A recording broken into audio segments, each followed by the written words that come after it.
Hi everyone, I'm Anna Khzrtian and this is the Armenian Report.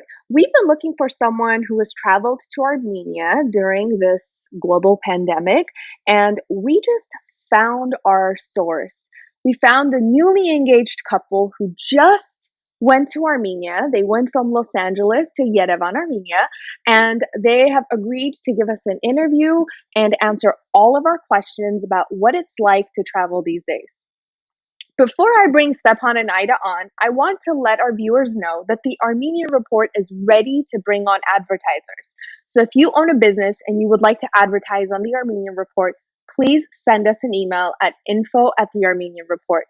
You can read the email right below here. Send us an email, inquire about all of the details, and we'll be happy to provide it for you and work together.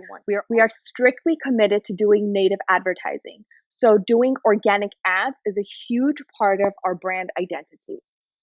So we're ready for you guys. Send us an email at info@thearmenianreport.com and let's start working together. Joining us all the way from Yerevan, Armenia is Stepan Khzrtian and Aida Torosyan. Welcome, you guys. Hey, Anna, how's it going? Hi. Last time we checked, you guys were in LA, and now you're in That's Yerevan right. in the middle of a global pandemic. That is true. It was quite the journey, a journey of a lifetime. So many people have a lot of questions, including myself, and you guys know I put a very extensive list of questions for you guys, very detailed.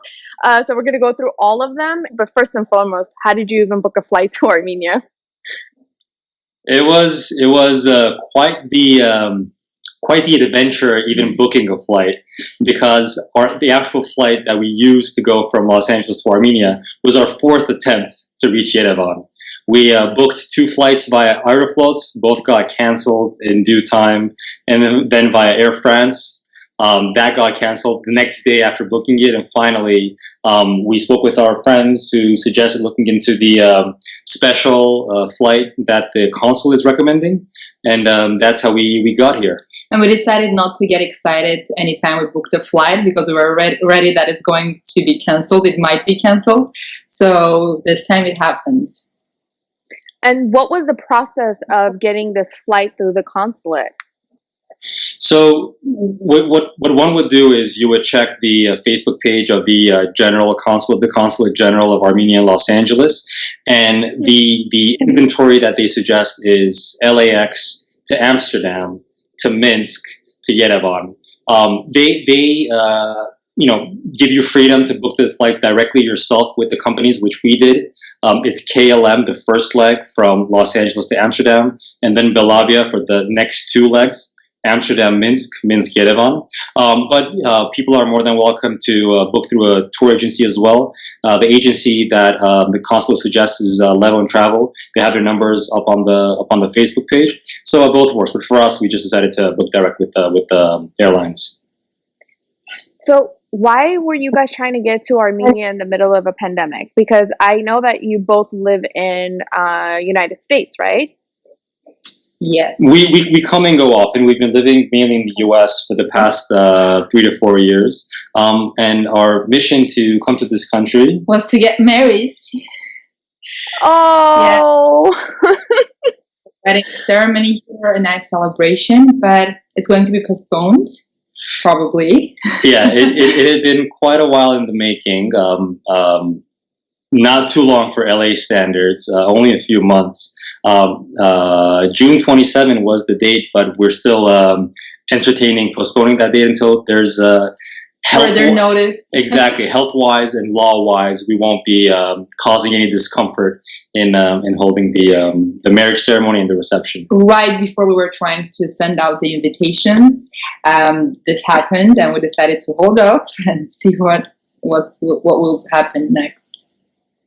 So, so you are Armenian citizens, right? Do you? Yep.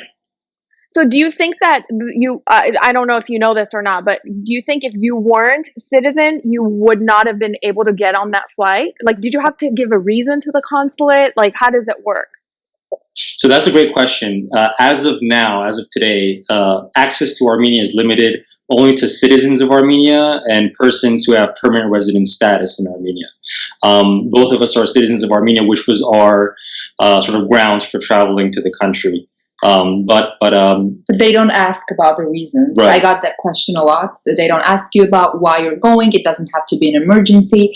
Again, just for now, you just have to have an Armenian citizenship or the residency. Mm-hmm. And the great thing is that the consulate makes sure that you don't have any visa issues or check-in, check-out issues, baggage issues, all the way from LA to Yerevan. So it's a seamless process. Yeah, because that was our concern in the beginning, that we didn't want it to get out from the airport or check in and check out. And this was very effortless. It was very smooth. So they make sure that we got to Armenia very smoothly. So because this was a flight through the consulate, was there a price difference in the tickets? Well, generally, yes and no. It's not really the consulate that has the markup. It's the airlines themselves that, given the times, given the uncertainty, and the shortage of flights, there is, I guess, a markup in the flights. It ranges anywhere from $1,300 to $1,500. Again, we book directly one way, right, for one ticket. I would suggest those who are interested in flying to check the flights themselves on the airlines pages, and they might save a pretty penny by doing so. It's sometimes, you might want to book with a tour agency just for the additional confidence, but either way it works. Compared to flight prices in normal times, yes, it is significantly more expensive. For example, the flights that we booked with Aeroflot back in January, the price of 2 tickets was $1,300, and now the price of 1 ticket was $1,300. So in that sense, yes. But then you take into account that you're booking with 2 different airlines. You do KLM, you do Belavia, so each of them together, it adds up. Exactly. Gotcha. So now you get to the airport. What's the TSA process like now? It was more or less the same as you would expect generally. There are very few people at the airport, although the line for boarding or checking in right at the KLM flight was quite lengthy. The one difference is that when you approach the border control, you're wearing a mask. They didn't ask Aida to remove her mask. Oh, they didn't, yeah. Right? Yeah. But the border control asked me to remove my mask to check my appearance. In terms of security, TSA, you remove shoes, remove laptops, everything as you would normally do. In general, there were less people and more signs, just signs about how you have to keep the distance, how you have to make sure that you keep safety issues, safety measures. Yeah. You said there were lines. Where are these people going? It was that one line, a pretty long line for the KLM flights. Otherwise, the airport was near empty. It was like a ghost. It was a ghost airport. Even the duty-free shops were empty. There were no restaurants or cafes. Just a couple of them were open, like Starbucks and one more, I guess. But yeah. Yeah. So we do see, stories on social media of the airport being completely empty. That is more or less the case, unless there's a specific flight that's boarding. And for that flight, you have a bunch of people. And what's interesting, Anna? I took a photo of the boarding chart for LAX, and other times you would see 20 flights boarding 3 p.m., 3 p.m., 3 p.m., 3:05, 3:05, 3:10, 3:10. Right now, you have the first line of that boarding chart saying boarding 11 a.m. The last line is boarding 11:55 p.m. So 20 flights only in the same day, which is crazy. It was crazy. Yeah. Aida, you mentioned something. You said very few commissaries were right. Like Starbucks was open, not too many restaurants or things were open. Which brings me to the question of, when you get on the flight, do the flight attendants pass out? Can you order water, drinks? Do they bring you food? Very great question. So before the flight, they all send us messages that we have to be prepared, because if the flight is longer than 9 hours, they give us one hot meal and some snacks. So snacks include sandwiches, some fruits, some little cookies, etc., and a hot meal, a Coke, yeah. And they walk around and they bring it to you, right? They walk around, they bring it to you. They have it all in a plastic bag, and when you go, you see it on your seat. and then they will, yes, it's all together, and then they will bring the meal throughout halfway through the flight. But if it's a shorter flight, if it's shorter than 9 hours, you just get one snacky kind of meal. So they they encourage you to bring your own food, your own snacks, to have it if you're hungry, because very few places are open. So anyone who's traveling, just bear that in mind. And we took lavash and cheese and different things, and hummus, of course. Do not travel without hummus. So now you can take food through TSA. Before you couldn't. I think you always couldn't you? I think the liquid issue is still, the liquid restriction is still in force. Food-wise, I haven't really traveled with food. I always travel with food, and I never had any problems. This time actually we had pretty large amount of food, and we didn't have any problem. But yeah, usually, and in terms of the drinks, they didn't serve us hot drinks, tea or coffee. No, only water that was available in the little plastic bag that Aida mentions, and a can of Coke, and that's it.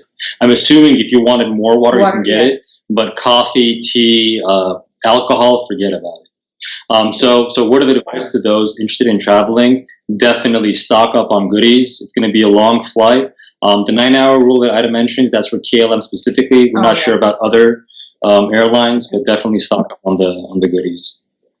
Did they have to do any kind of health check before you boarded the plane? And at what point do they do the temperature check or other health exams? I don't know what kind of exams they're doing over there nowadays. So when we were boarding the first flight from LA to Amsterdam, I don't recall our temperatures being checked. What we did do, however, is they passed out at the check-in terminal, with the check-in desk, sheets provided by the Dutch Ministry of Health, Welfare and Sport, where you have to tick off saying that you haven't been coughing, sneezing, you haven't had fever over the past 24 or 48 hours. You would sign under a penalty of law, and you would hand that as you board the plane. Our temperatures were checked when we disembarked to the plane in Amsterdam, and as we embarked in Minsk and disembarked in Yerevan. But otherwise, as we went on the flight for the Amsterdam flight, it wasn't checked. And before I forget, going back a step to the pre-flight phase, to everyone watching, please make sure you have your citizen and access issues sorted, because more than one person was turned away at the check-in desk. People were turned away from boarding. People had their names called out on the intercom. Being told that unfortunately they can't travel because they're not a Bulgarian citizen, or they don't have the respective visa privileges and so on. So make sure you have all those T's crossed, I's dotted before you travel. And to add on top of that, our consulate has been super helpful in that sense. When we were there, we saw 2 workers from the consulate there to help streamline the process. Special thank yous to Consul Nelly Saroyan and Associate Mariam, and also Varazat and Edgar for meeting us there at the airport, making sure that everything was smooth. You might be told that you need gloves in Minsk. Have gloves, but we didn't need gloves, so nobody, restricted us because we didn't have gloves. We were running around looking for gloves, and fortunately we found 2 pairs. We didn't really need it. 2.5, yes. Speaking of needing gloves, did you have to fly the entire 12-hour flight with a mask on? Yes, and we were talking how now we're used to the mask, and it's like when you wear a watch and when you take it off you feel weird. Now it was the same with the mask. It was so normal, so natural to wear it. Yeah, all the time. There is a hack though. If you are bored of or frustrated from wearing the mask for too long, obviously you can't wear the mask. Exactly, you can't wear the mask while drinking something or eating something. So have a bag of nuts, and you munch on them. Have a popcorn or Yep. Of course, it is for one's safety to wear the mask all along. So you're saying you got used to it. Okay, so you got used to it at what point? Like the 5th hour, the 3rd hour? When did you get used to it? I think the material of the mask is very important too. We had the cloth masks, so it's very breathable. I think the ones that maybe are, I'm not sure about how safe they are in comparison to the medical masks, but we decided to wear something that was comfortable. So that was fine, and I think we were fine from the beginning. Sometimes if we needed to breathe, we'd like lower it down just a little bit to breathe and put it back on. Otherwise, again, we thought it might be very hard and draining, but it wasn't. I think it was midway through the first movie that I realized that You can't live without it. I can't live without the mask, because I removed the mask and something is missing here. And also, we get cold. I usually get cold on my face, so it was really helping me to get warm. So. And by the way, a mask conveniently doubles as an eye fold. Yep, you can just put it up. Yeah, yeah. Look at that. That's right. And if your mask is large enough, you can close your nose and mouth and your eyes as well, and it's perfect for sleeping. Did you see anyone on flight told, like, sir, that's a crochet mask, you can't be wearing that mask? And did they tell you what kind of mask you can and cannot wear? Even you could even wear not a scarf or a tube, something like Like it a didn't. face covering. Yeah, it didn't have to be a mask. So They're not strict about what kind. Okay. You know what's All right. funny, Anna? In terms of, you know, the airline personnel, the crew, telling people to do this or that. What was funny is, as we were boarding the plane, we were told several times in quite a firm and strict manner, you know, keep your distance 2 meters apart, 6 feet apart. But then when you board the plane, you're sitting like Yes. that next to your neighbor, and at that point, you can do social distancing. You're wondering, if you're going to be spending 10 hours that close, then what's the point of doing the social distancing as you board the plane? Yeah. Of course, it's the law, it's the restrictions, but it's just, Some in things don't make perspective, sense. it's pretty ironic. What were the seating arrangements? So if you're boarding the plane and you guys are together, do you still have to stand 6 feet apart from each other, or you can stick, like a family can stick together or not? And then once you get on the plane, what's the seating arrangement then? You can, as you board, sort of every group, family, couple, they can stay together and be considered one unit, separated by 6 feet from the others.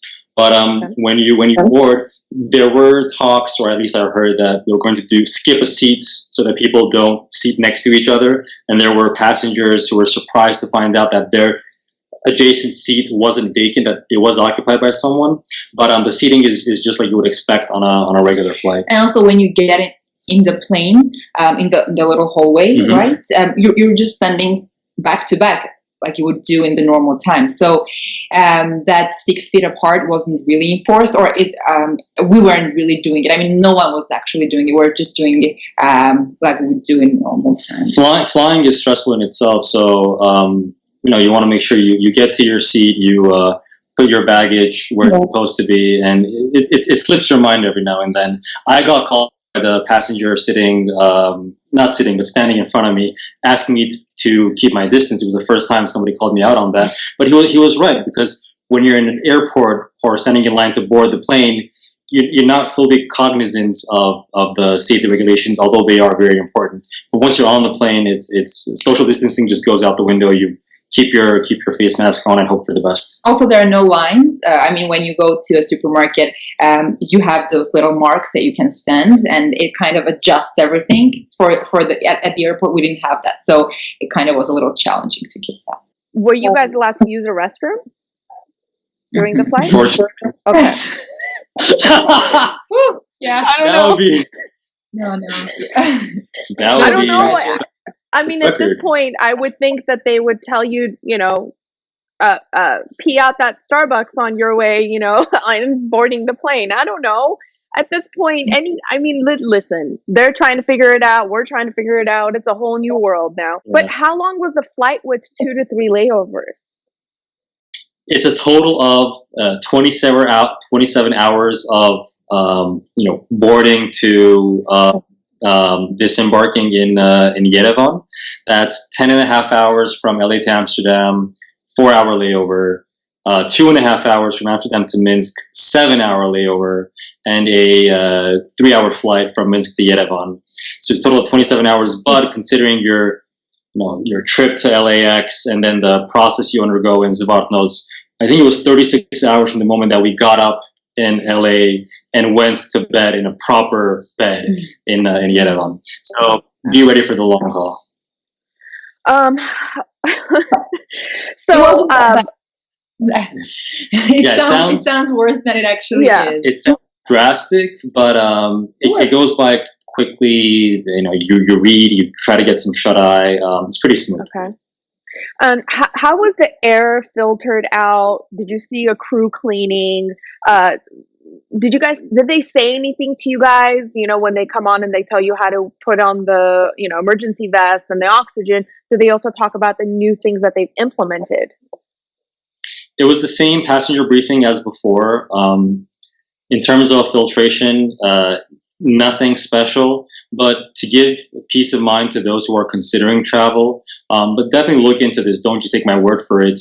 Airplanes, modern airliners, the way they're built is the air is sort of trapped in compartments.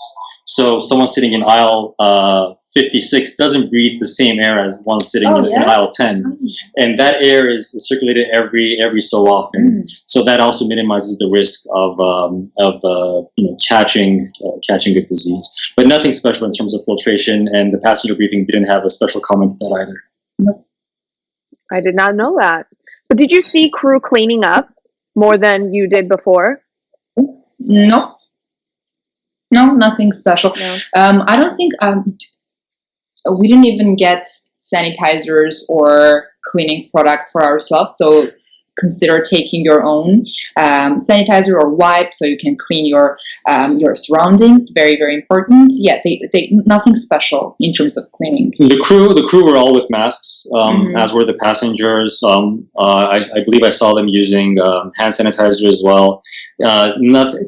The main sanitary procedures was having your bag of goodies in a plastic bag on your seat when you board.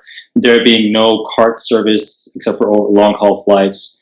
And otherwise, I'm assuming, or at least we hope, that the airline, the airplane rather, is thoroughly cleaned before you board, or at least cleaned better than But never trust, because it's never super clean. So just take your cleaning products with you. Yeah. And the sci-fi images of people having or the crew having sort of astronaut costumes and walking around. No, that's No.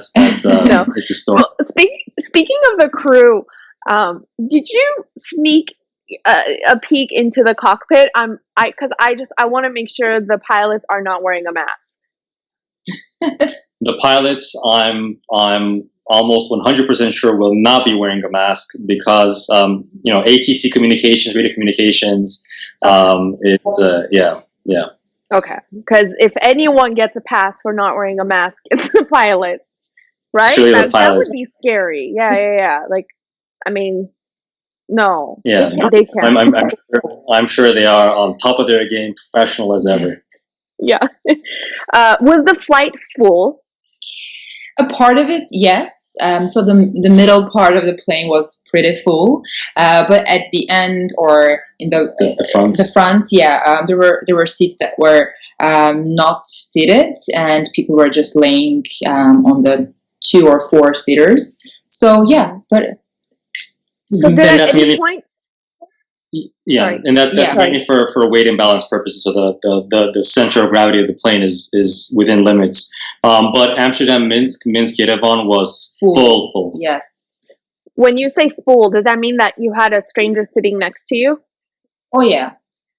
Or sometimes strangers. Yeah. Yeah, I mean not for us. But yeah, for if you're just traveling in the middle, you're sitting, and then there is one stranger beside you, and from your 2 sides. Okay, because they had talked about leaving the middle aisle, the middle seat open, so they're not doing that. No. Yeah. That's the thing. Some passengers were surprised to see that their adjacent seat was not vacant, but seating wise, it's the same as before. Did you talk to anyone on your flight? Like, did you hear any stories? What were their stories with flying? Where were they going? What was their story? Quite a few people, Armenians, not Armenians, people who were extremely happy with how things were being organized, people who were not so happy, people who were unaware, I think, because of their own fault and not because of the airline, that they weren't going to be properly fed the trip. But all in all, I think what matters most is people were happy to safely arrive in Yerevan, and everyone was, well, not everyone, but most people that I spoke with, they were visitors in Los Angeles returning home to Armenia. Elderly visiting their children in Los Angeles. It was more of a sort of a flying back to Armenia trip for them. Going back home. Yeah, Yep. going back home. So now you land in Zavaknos. Zavaknos is the international terminal in Yerevan, Armenia. And you had mentioned in your post how well organized Armenia was once you landed. Can you tell us about that? It was mind-boggling. You land, you exit the airplane. They greet you. They give you gloves and a mask. You throw away your mask or you put it somewhere. They officially give you notice about the laws of the land in terms of isolation or self-isolation. You sign the notice, and then you go through customs, and then finally, after you pick up your baggage, you stand in line to be registered, and the registration process. This is where the astronauts are. This is where the astronauts are, in a good sense. The arrivals hall of Zavaknos is completely blocked, and it's lined with young faces, young doctors, male, female, sitting behind computers. Before you approach them, you're sprinkled with, I'm assuming, some kind of rubbing alcohol solution, front and back. And then you approach the respective table where you're registered. You give your name, your details, the address where you want to quarantine. And then they group people in terms of which part of the country they're going to eventually stay. And then they escorted us to our locations themselves. Your relatives cannot come to the airport. The airport is closed off from the middle of the street, so they can't even come close to the airport.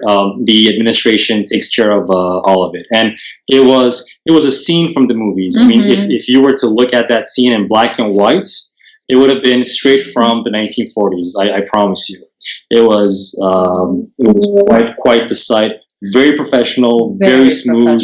And thank you so much for the administration and the government for that warm and smooth welcome. And we're thinking that we don't think that anywhere else in the world they would take you, get you to your place, organize everything. Again, it was so amazingly put together. Yeah, you have a feeling of pride, and of course, not the first time, not the last time, not the only time. You get the feeling of pride that you're a national of a country. A country that is establishing its place on the world map. I love hearing that. That's amazing. You mentioned quarantine, but I don't think our viewers know what you're talking about. Can you tell us what that means? I mean, we know about like the whole world is quarantining, but like, what is that mean? 14 days you are quarantined in a place, in a house. Stepan, you said that you can even either self-quarantine or they would take you if you don't have a place, or you can... So if you don't have a location, they take you to a location where you are essentially under a lockdown for 14 days. They feed you, they take care of you, or you have the option of giving them your own address. Whether you're renting a place here in Yerevan, we came to our place in Yerevan, and you spend your 14 days in that location. It's important by law to do it. It's both a administrative offense and a criminal offense if you violate the terms of the quarantine. But law aside, for health purposes, it's important for people, based on their own awareness, their own consciousness, to follow the rules and actually stay away from society for 14 days. Because people always ask, so how is it enforced? Do they call you? Do they come visit you? We don't know, because no one has called us, no one has visited us. But again, we're doing this not because of the law, but just because of the safety and security for us and for others. But yeah, we just gave them our phone number and address. So the only way that they could potentially enforce is by coming to our place or by just calling to the cell phone number. Yeah, but so just to let everybody know, we're recording this on May 27th in the evening in the West Coast, and they're May 28th morning in Yerevan. And this is your how many days are you in now of the 14? 4. We arrived early morning, May 25. So 25, 26, 27, this is the 4th day, and our quarantine ends morning of June 8th. And mine You ends already a little know it. early. So Ida's ends 7 minutes earlier than mine because she was registered at 4:12 a.m. Armenian time, and me, I was 4:19 a.m. but Armenian I'll time. wait for you and then we'll continue. You're so kind. This is like the twins, like, oh, it's my birthday first. I'm older. That's amazing. So, I've heard they call after a couple of days to check up on you guys to see if you have any temperature, any symptoms, or anything. So I do believe you're likely going to get a call. But like Stepan, like you said, if you do violate it, there is legal precautions. Did I use the right word? Precautions, right? Consequences. Legal There are- consequences. Mhm. Yep. And Legal- just to put things in perspective, the administrative violation has a tag of 100,000 to 250,000 drams, which is roughly $200 to $500. The criminal violation, which is you violate the quarantine and you get somebody else sick, depending on the magnitude, is up to 4 years of prison. So it's a smart idea to be very, very safe, literally and law-wise. Now, you guys had a place where you can quarantine alone. What if what if you gave the address of, like, let's say your parents' house, and then they have to drive you to your parents' house where your, I don't know, family is? Would they Yeah. allow that? We are at our parents' house, actually, at my parents' house, and there are rules to be followed there as well. So if you're sharing the home, then you should have your own bathroom, or if you don't have your own bathroom, then you should be the one who uses the bathroom last and cleans it up, the faucet and everything, sanitizes it after you use it, have your own plate, your own cutlery and stuff. So it's okay, but again, there are rules to be followed. Gotcha. So they do okay. I thought it was like, if you're not alone, then we have to take you to our own, like, hotel for quarantine. That's good. And the other thing is that they didn't ask. So if people are concerned or nervous about that, they didn't ask how many people are at the house. So they're okay with that. Yeah, we were curious to know, that very question of whether you have to go to an address where it's just you and the person or persons you're traveling with. But no, it's not mandatory. Okay. Did you at all feel like there was any panic or fear among people? I think more stress, probably more stress than usual, just again because of the unknown or the long flights and the situation overall. But I don't think that we noticed any panic or any fear overall. We ourselves, we don't panic. We don't have any sort of fears. The only fear that I had personally was the fear of flight, and it went by. I know about that, but it was fine. Yeah, and Stepan was explaining me every single detail of how the plane works, officially as a pilot. So it was really, I was happy to sit next to him and hear. That's right. Congratulations, Stepan. Stepan just got his pilot license. He's a pilot now. Captain Stepan. Thank you so much, Anlajan.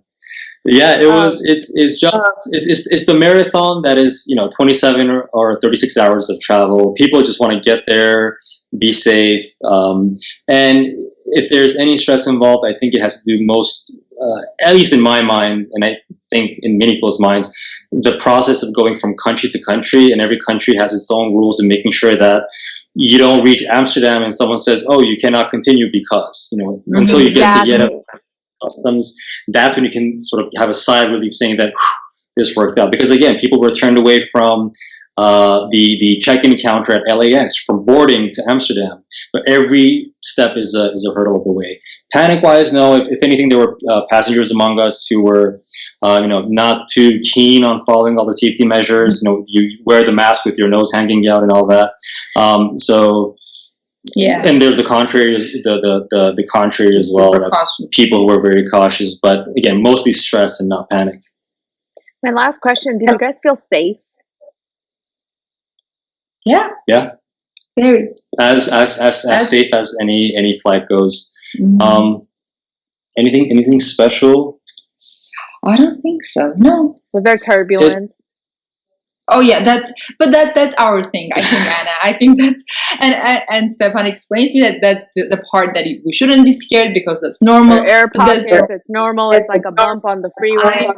I know exactly. But that's the thing. I usually take a couple of books as if I'm going to read, but I can never even finish one sentence because every time it bumps, I get up and then. When we watched the movie, we had to stop it several times because when it starts, I have to just sit like this, hold his hand.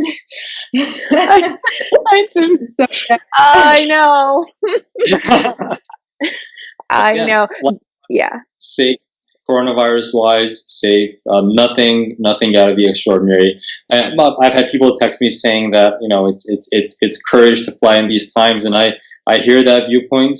But I think if you take reasonable measures, and maybe a part of it is a leap of faith. And I think a part of it is also the sense of purpose of why you're doing this flight, which in our case is to get married. It all adds up, and it gives you the force and confidence needed to go through this journey.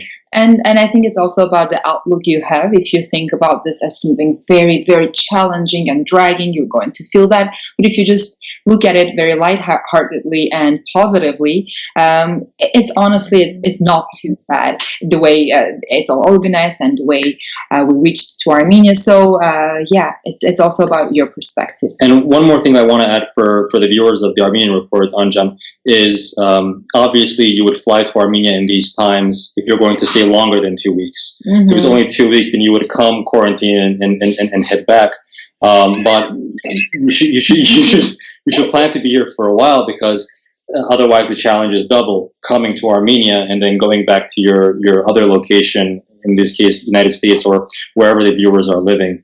So it's a feat in itself to travel to the US. So unless you're going to stay in Armenia for a while, which is our case, it wouldn't make much sense to travel to Armenia now, because of all the administrative hurdles involved, and also the hurdles involved to go back to your. That's what I was saying. That we don't even know if there are flights going out of Yerevan, right? We haven't checked because we don't have our back ticket yet, so we don't know if there are flights available. But make sure that you, know that. And one more point. People would see flights available online via, I don't know, LOT, Qatar, Vienna, Air France, Aeroflot. Take that with a grain of salt. It might be there. You might pay for the flights, and then the flights will be canceled, and you'll be stuck with your money in somebody else's pockets requesting a refund, which you're not going to get for a few weeks. At least not in our, or a month, at least not in our case. So be vigilant. I think this is being done maybe by the airlines to have better cash flow, and it's very understandable. But currently the only tried and true way to come to Armenia is KLM Belavia, LAX, AMS, MSQ, EVA. Through the consulate. Through the consulate, yes. I think there was a statement by the Ministry of Foreign Affairs to citizens not to arrange for their travel to Armenia on their own initiative. That being not coordinating it with the respective consulate or embassy. Okay. So as soon as your quarantine is done, what's the first thing you guys are going to do when you walk into Yerevan? Walk out. Cascade coffee. Yes. And all right, you guys. Lots of walking. Congratulations on the engagement. Congratulations on getting married and just riding through this. And something you said too, you got Stepan mentioned was this is a historic time we're living through, and we're going to look back and it's like, you did that. Like, you flew in the middle of a pandemic. You were first to experience all these new things that we're experiencing, like having to wear a mask on a flight, and the new rules and regulations and the signs we're going to be seeing at airports. And then, of course, the no lines that you got to experience, and the astronauts. So I'm getting ready it's a story to be told. I'm going to hopefully start writing today, the story, for it to be read for people as well. It's really cool. Right. Very commendable. I'm too chicken. I don't know how you got Aida to do it. Don't. You will if needed and if you want to. For sure. Yeah, 100%. This is true. All right, you guys, thank you so much. Congratulations. I can't wait to watch your stories on Instagram once you are free.